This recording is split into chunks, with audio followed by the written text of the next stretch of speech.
La troisième édition de la Nuit de la Lecture s'est déroulée le week-end dernier dans tout le département. L'objectif est de faire découvrir au plus grand nombre les bibliothèques et les librairies de manière ludique, ainsi que le plaisir de lire.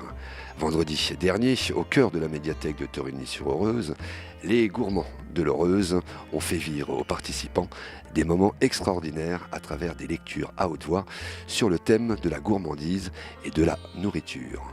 Donc le thème de ce soir, c'est les mots à la bouche. Donc c'est une représentation sur la gourmandise.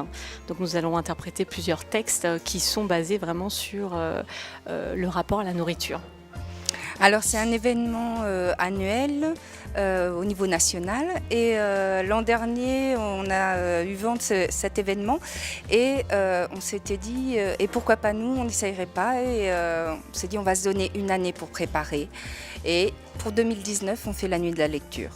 Donc on s'est réunis ensemble, on a à raison d'à peu près une fois par mois et on a réfléchi déjà sur est-ce qu'on s'impose un thème ou pas pour savoir dans quel sens on allait et c'est arrivé naturellement, comme a dit Vanessa, sur la gourmandise. Parce que tous les vendredis soirs, au cercle de lecture, on partage des petites choses à grignoter autour des livres qu'on partage entre nous. Oui, je voudrais rajouter en fait que c'est donc il y a des poèmes, il y a des romans, c'est vraiment tout type d'écriture. Le but justement, c'est que ce soit assez mixé pour que les gens, même s'ils n'ont pas l'habitude forcément d'être des grands lecteurs, puissent trouver un texte qui leur correspond, qui leur plaît, qui leur parle justement par rapport à tout ce qui est ça éveille les papilles, tout ce qui est gustatif. Comme nous, ça nous évoque des sensations et des frissons quand on le lit et quand on veut le faire partager justement avec les spectateurs.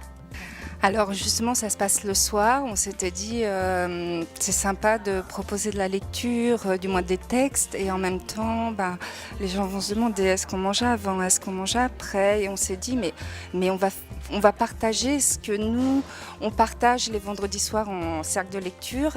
On va grignoter, on va se faire une ambiance un peu cabaret. On avait envie d'une proximité aussi avec les gens, que ce soit pas juste les gens assis à regarder, stoïques et attendre la fin. Dans une disposition façon cabaret et dans une ambiance conviviale, le public a pu écouter ces extraits littéraires et partager ce moment autour de plats gustatifs.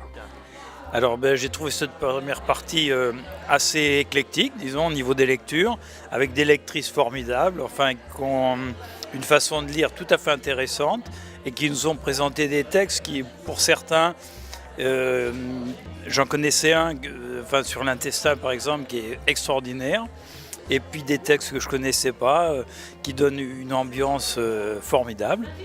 Et d'autre part, je ne sais pas si vous voyez autour de vous, là, on est reçus vraiment comme des coqs en pâte. On a à manger, à boire, c'est vraiment une soirée tout à fait réussie jusqu'à présent.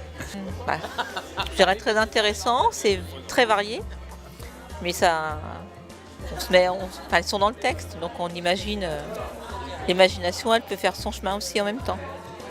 Je m'ennuie. Je ne suis en train de devenir un spécialiste mondial de l'ennui. Mes parents ne veulent pas que j'adopte un animal domestique pour me tenir compagnie. J'espère les convaincre un jour. En attendant, je mets les restes de viande des repas dans de petits sachets en plastique et je les dépose dans le congélateur. À l'exception de mon amoureux, il m'est impossible de regarder en face quelqu'un manger un plat préparé par mes soins. Pour moi, cet acte est encore plus tétanisant que de me faire longuement examiner à la loupe l'intérieur du sexe ou la pointe des seins.